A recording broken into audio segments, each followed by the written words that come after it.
It all started in Noyon, France, where John Calvin was born. He was born a Catholic, but writings of many other reformers caused him to shift his beliefs. Calvin's theology was similar to Luther's in many respects.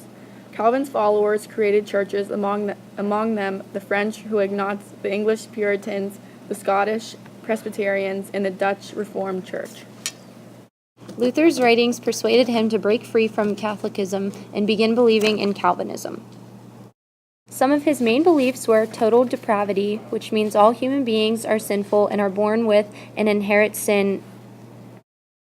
Limited atonement, which means God sent Jesus to die for our sins, of his chosen saints only.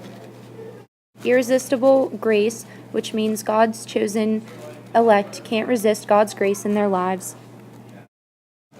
Unconditional election or predestination.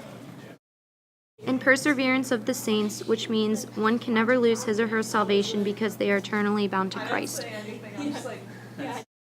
John Calvin was deemed a heretic alongside most Protestants by King Francis I. He was forced to flee Paris in 1533, fearing for his life, after 24 other Protestants were killed. He attempted to set up his church in Geneva, but was forced to leave by the government only to return 3 years later and succeed in establishing the church. Calvin heavily influenced the evolution of Protestant reforms with two main ideas that became the theological hallmarks of future Protestant denominations. These ideas were predestination and God's supreme authority in all aspects of life.